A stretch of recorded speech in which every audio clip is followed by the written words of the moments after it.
Towering pines whispered in the wind as Daniel adjusted the straps of his backpack. He had been hiking alone for hours, lost in the serenity of the wilderness, when something made him stop dead in his tracks. A presence? The hair on the back of his neck stood up. Slowly, he turned his head, and there, just beyond the tree line, stood a massive brown bear. Daniel's breath hitched. His pulse thundered in his ears. The bear was close, too close. He knew the rules. No sudden movements. Avoid eye contact. Back away slowly. Every survival instinct screamed at him to run, but he knew that would be suicide. But the bear wasn't acting like a predator. Her dark eyes locked onto his, but there was no aggression, no growl, no charging lunge. Instead, she lowered her head slightly, a strange gesture, almost as if she were acknowledging him. Then she turned and walked away. Daniel exhaled shakily, his fingers gripping the straps of his backpack. He should take this chance to retreat, but something made him hesitate. The bear stopped a few yards away, turning her head back to look at him. It was unmistakable. She was waiting for him. Daniel's mind raced. This didn't make sense. Bears avoided humans or attacked them. They didn't lead people into the forest like some kind of guide. Yet the way she moved, the way she glanced back at him, it was as if she was asking for help. His heart pounded. Was he insane for even considering this? Following a bear? But something deep inside him, a primal instinct he couldn't explain, told him to trust her. Taking a deep breath, Daniel took a slow step forward. Then another. The bear resumed walking, and Daniel followed. The deeper they went into the forest, the more the world around him seemed to change. The birds had fallen silent. The wind barely rustled the leaves. It was as if nature itself was holding its breath. Minutes passed. The bear led him through dense undergrowth, past towering evergreens, over a fallen log slick with moss. She moved with purpose, never once straying from her path. Then Daniel saw it. Up ahead, partially hidden behind the trees, was something that made his stomach lurch. A shape on the ground, motionless. His pulse spiked as he stepped closer, his breath catching in his throat. And then he realized what it was. Another bear, smaller, not moving. Daniel's stomach twisted. The mother bear had led him here, to this exact spot. But why? What had happened? And more importantly, was it already too late? Daniel's breath came in short, shallow gasps as he inched forward, his eyes locked on the still form before him. It was a cub. A young bear, no more than a few months old, lay motionless in the dirt.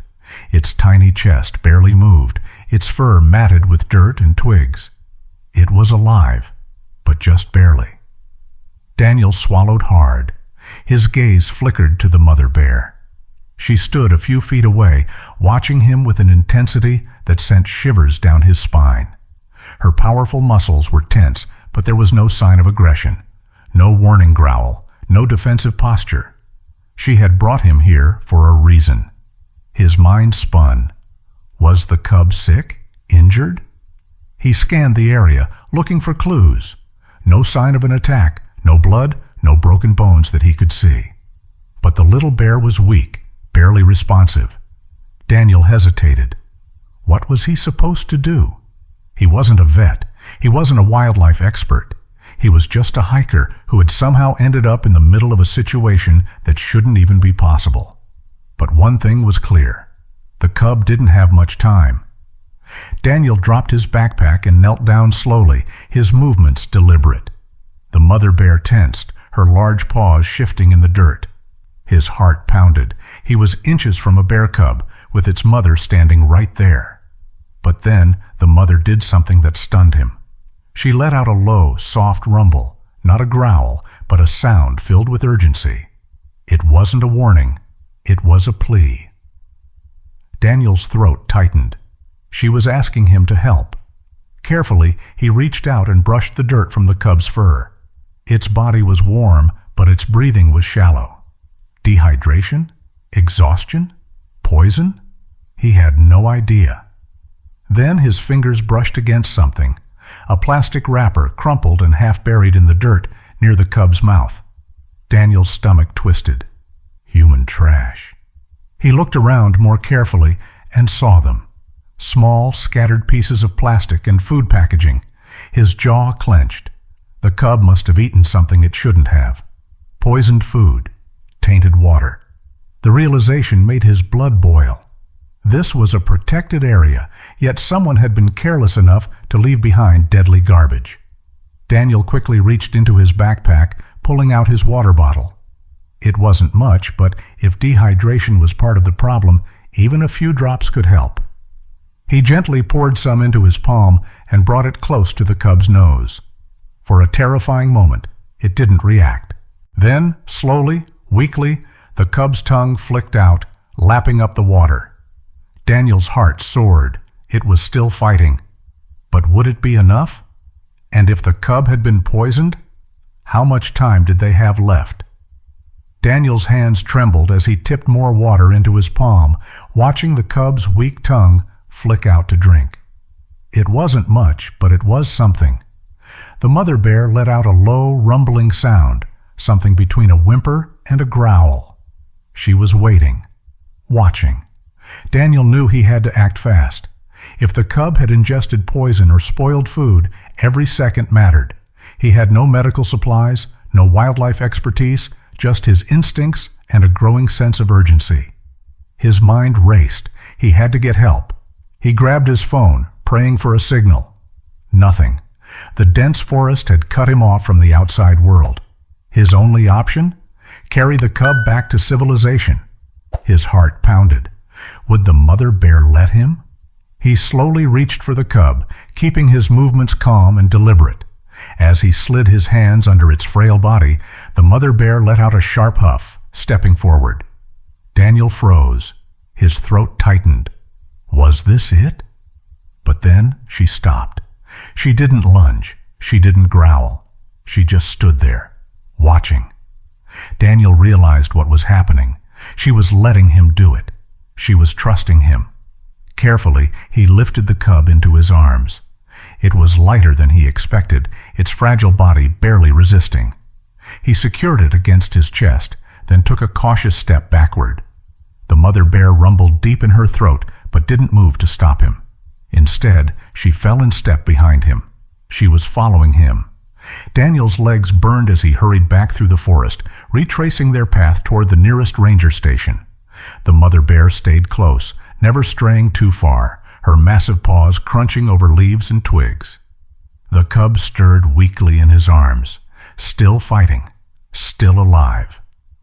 After what felt like an eternity, he spotted a clearing ahead. The ranger station. Relief flooded him. He sprinted the last few steps, waving frantically. A ranger rushed out, his eyes widening. "What the? Is that a bear cub?" "No time to explain," Daniel gasped. "It's sick. It ate something bad." The ranger didn't hesitate.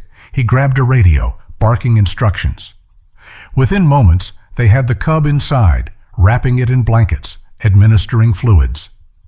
Daniel turned back. The mother bear was still at the edge of the trees. She had followed them all the way here. For a long moment, she just stood there, her dark eyes locked onto him. Then, as if she knew her cub was in good hands, she let out a deep breath and vanished into the woods. Daniel's heart twisted. Would they ever see each other again? Hours later, a ranger approached him with a smile. "You saved its life. The cub's going to be okay." Daniel exhaled shakily. He had done it, but it wasn't just about saving a bear. It was about something bigger: trust, connection, and the fragile balance between humans and nature.